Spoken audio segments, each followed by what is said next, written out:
আমাদেরকে হুমকি দিয়েছিল, যারা যারা বলেছিল গেলে ঠ্যাং ভেঙে ফেলবো, যারা বলেছিল চাকরি থাকবে না, যারা বলেছিল আসার পরে দেখে নিব, আমরা তাদেরকে দেখিয়ে দিয়েছি আমরা চাকরি ভয় করি না, রিজিকের ভয় আমরা করি না। রিজিক আল্লাহর হাতে। কার হাতে? আমরা কেন এসেছি এবার আসেন মেইন কথা। আমি বলেছিলাম আমরা সারা বাংলাদেশ থেকে 2500 এবং 4000 এমপি আমাদের গণনা বলেছিল প্রায় 4000। প্রত্যেকটা ভাইয়ের মনের কথা বুঝতে হবে। আমাদেরকে শোষণ, নিপীড়ন, জুলুম আওয়ামী ফ্যাসিস্ট সরকারের যতটুকু করে নাই, আমাদেরকে লোকাল ম্যানেজমেন্ট এর থেকেও বেশি করেছে। আমরা বলেছিলাম আমাদের এই প্রতিষ্ঠান আমার, কার? এই প্রতিষ্ঠান আমার, আপনার, ঠিক কিনা? আমাদের কথা শুনে নাই, বলেছে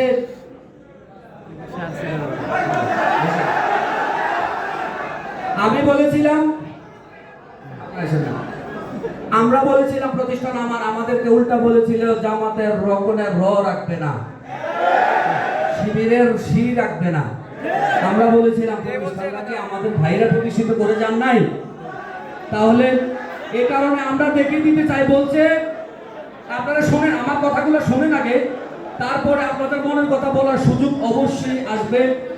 আপনারা আমি বলেছিলাম সারা বাংলাদেশে আমার ভাই 2 থেকে 2500 ভাই আমাদের আছেন। আমাকে বলছিল আপনি এই জরিপ কিভাবে করলেন? আমি বলেছি আমাকে একটা সুযোগ দেন, শোষণ, নিপীড়িত, নির্যাতনের বিরুদ্ধে কথা বলার জন্য যারা টনক ধরে যাচ্ছেন, আপনারা সবাই কথা বলতে চায়। প্রায় 99% মানুষের মুখের দাবি একটাই, সেটা শুনতে হবে আপনাদেরকে। বলেছিল এই জরিপ কে করেছে? আমি বলেছি আমি নুরুল ইসলাম কাকর করেছি।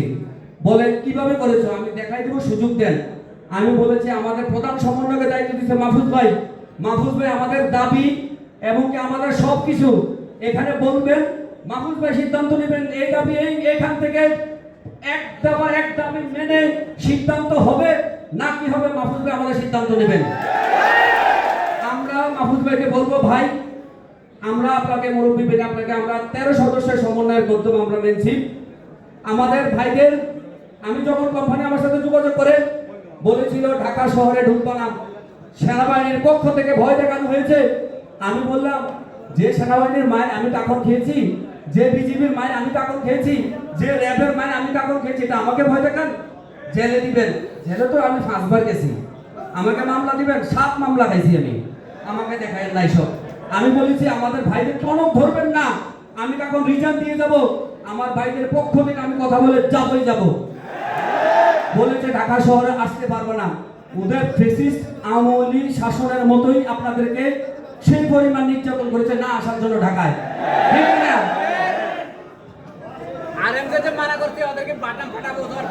আমি বলি আমাদের জামাতে আমি সম্মানিত ঢাকা শফিকুর রহমানের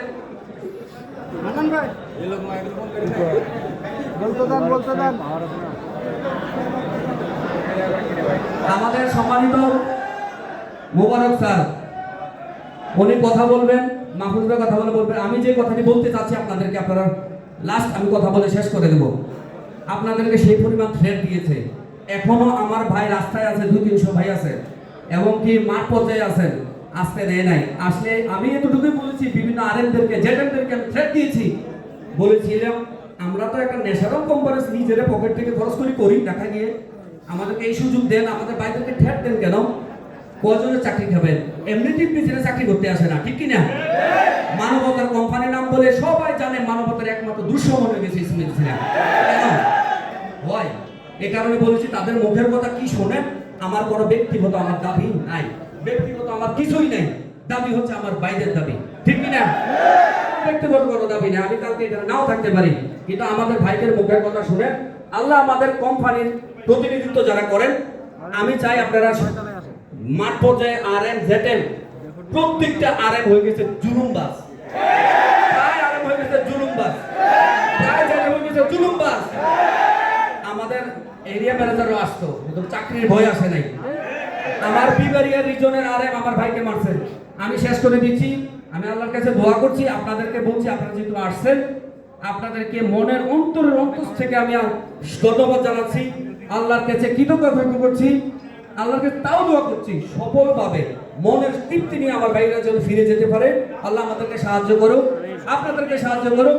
দেখা হবে ইনশাল্লাহ, হয়তো এই দুনিয়া নয়তো হাসরে, সফলতার বিজয় ইনশাল্লাহ। বিপ্লবীরা যারা প্রতিবাদ করে তারা হয় প্রতিবাদী, ন্যায়ের পক্ষে, তারা কখনো হারে না, প্রতিবাদী হয়। আর যদি জয়ী হয় তারা হয় বিজয়ী। আসসালামু আলাইকুম।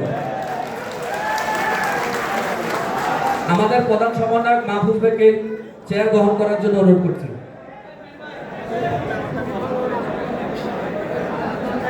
আমাদের মাহফুজ ভাই প্রধান সমন্বয়ক, উনি আপনাদের সালাম দেবেন।